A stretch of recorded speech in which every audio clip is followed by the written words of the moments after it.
coitados dos advogados do Bolsonaro. Ele não ajuda. Ele deu uma entrevista ontem para o Léo Dias. Tem algumas coisas que eu quero comentar rapidamente. Vamos lá.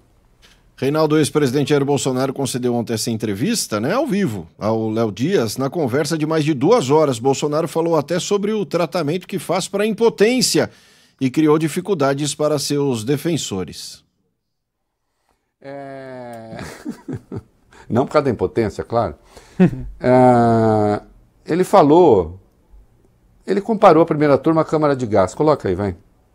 Primeiro, o meu fórum não é privilegiado. Nem esse pessoal que foi condenado. O meu fórum é a primeira instância. Onde o Lula foi julgado? Não foi na 13ª Vara em Curitiba? Por que comigo é diferente? Entendi. Agora você vai para a turma. Tem 2 turmas. Tem características. Sim. Se você analisar uma turma com a outra, tá? Essa turma que eu tô tem um apelido, né? Câmara de Gás. E ali, quem está ali, por exemplo, eu já tive problemas com o Flávio Dino, enquanto deputado federal, tá certo? Cada ministro dos 11, ele tem uma história, quem indicou.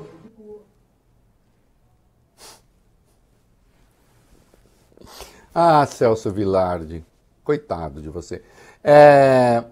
Assim, e ele falou também que ele teme ser preso, tal, mas se fosse preso teria comoção. O que parece que é uma espécie de ameaça ao Supremo, né? Solta aí. O senhor não tem medo de ser preso? Eu tenho que enfrentar. Mano, o que me acalma é a minha consciência. Cadê meu crime? Você mesmo, está escrito. Tentativa armada, qual arma? Não interessa o preso, interessa o morto. Eu preso vou ser um problema também. Vai haver uma comoção nacional. Qual o motivo? Aqui eu falo aqui. Tentativa armada. Não pegaram ninguém armado. Olha, sabe o que é engraçado aí? Engraçado. Veja só. O Celso Vilardi faz um esforço para dar uma dimensão técnica às suas restrições quando ele pede o impedimento do Flávio Dino e do Zanin, porque ele diz, na verdade, eles entraram com ações contra Bolsonaro em razão desses eventos que levaram o procurador a denunciar o Bolsonaro. É um entendimento, não é o meu, acho que isso não vai acontecer, né? De qualquer modo, o Roberto Barroso pediu informações ao Dino e ao Zanin a respeito, né? Para, enfim, se manifestar sobre esse impedimento ou não, mas o Bolsonaro deixa claro aqui que as razões técnicas alegadas pelo Vilardi, na verdade, para ele não tem a menor importância. Ele quer, na verdade, um grupo que seja mais favorável a ele. É pura patranha, é isso que ele está falando, né? Quer que vá para o pleno? Vai para o pleno por quê? No pleno ele teria chance de se livrar? Não, porque ele tem lá uma maioria que vai ficar com os fatos. Mas ele confia nos seus 20%, ele já disse isso, nos 2 ministros que ele considera dele. Ele fala em quem indicou. Precisa ver quem indicou.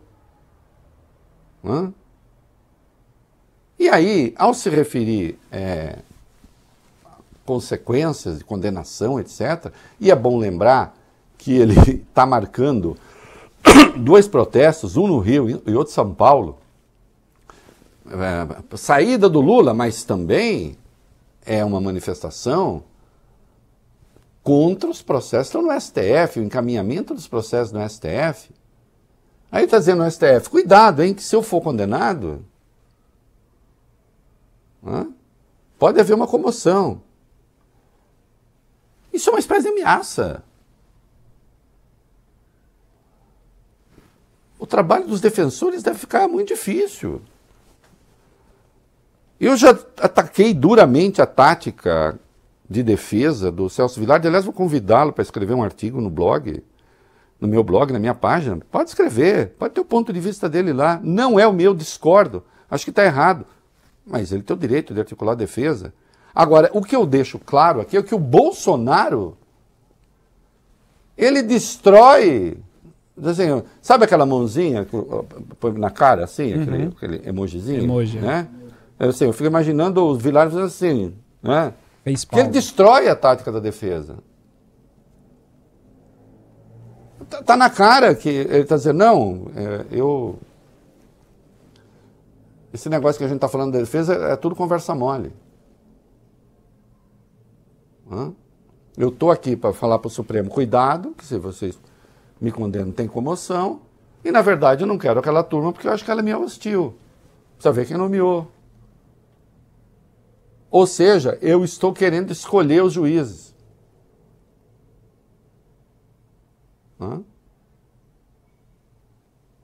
Porque lá eu tenho pelo menos 2 no pleno, e aí levanta a suspeita de que ele conta com os 2 para manobras de procrastinação, né? De ir adiando, de criando, né? Enrolando.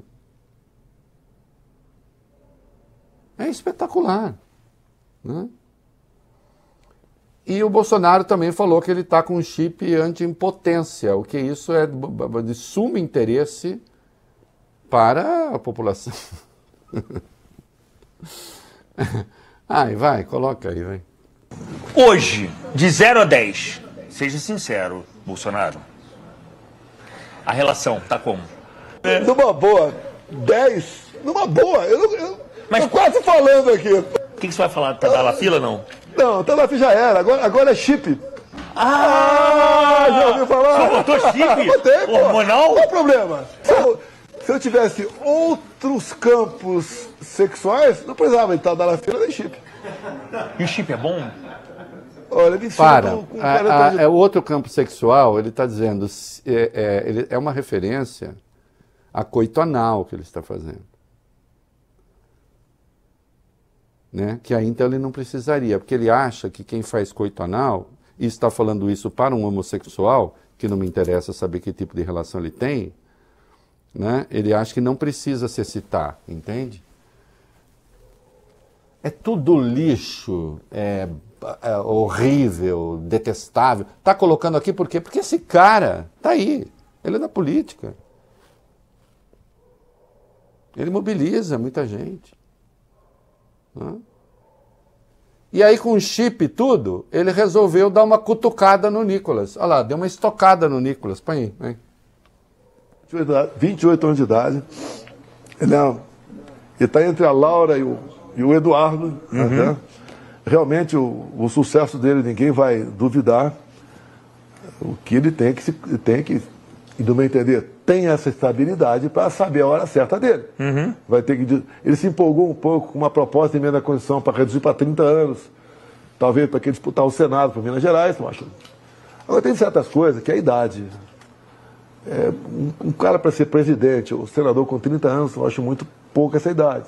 E acredito que o Senado não aprovaria uma PEC 10 que teria mais concorrência para o Senado. E o pessoal lá não ia querer ter essa concorrência toda. Então eu conversei com ele sobre isso. Tá? Não deixa a fama subir a cabeça, ele tem a cabeça no lugar. O Nicolas, né? Afinal de contas tem quem goste, né? O Nicolas, ele meio que cavou um espaço próprio na extrema-direita que não depende muito, né? De ser abençoado pelo Bolsonaro.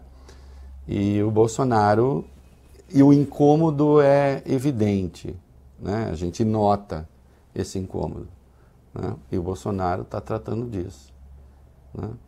Agora, no bloco todo, né, que fique claro dessa entrevista, né? Bolsonaro, ele denunciou o chip da vacina, mas não era o chip da vacina que ele tinha, vale bem. O chip que ele tem é outro, né? Que bom que ele continue a exercitar, né? Quem sabe deixa o povo brasileiro um pouco em paz. E quanto à tática de defesa, bem, ficou claro, né?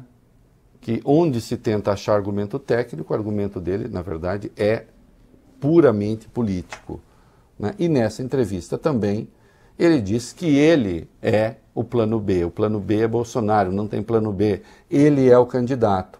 E ele começa a criar algum conflito até no seu campo, né? O que o Ciro Nogueira, presidente do PP, falou? Vamos direto para o Negrito, vamos lá.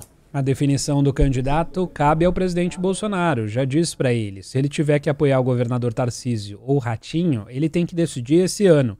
Se insistir no próximo ano, quem vai ser candidato é ele ou um dos seus filhos. Porque vai ter pesquisa, vamos falar de pesquisa daqui a pouco. O Ciro Nogueira, que é cobra criada, sem qualquer ofensa, né, na política, não é? Está dizendo, olha, enquanto ele não vai ser... Porque o Ciro sabe que ele não vai ser candidato. Mas ele está dizendo, sou eu. E as pesquisas que estão sendo feitas apontam que ele está bem e ele se sente por cima da carne seca. Não é? Então, veja bem, Valio Bene, eu falei até hoje no UOL, viu, Arthur? Eu que sou meio tendente à melancolia, né? E a galhofa, como Machado de Assis, assim, até eu gosto de ser gostado, né? E olha que eu não fiz essas coisas que o Bolsonaro fez. Imagina ele, depois do que ele fez, tem gente que gosta dele. E ele se sente super poderoso, ele não vai querer abrir mão. E está criando dificuldades no seu campo. Eu vou falar disso daqui a pouco, né? E ainda mais com o chip agora, Valio Bene, ele se sente empoderado, se é que você me entende.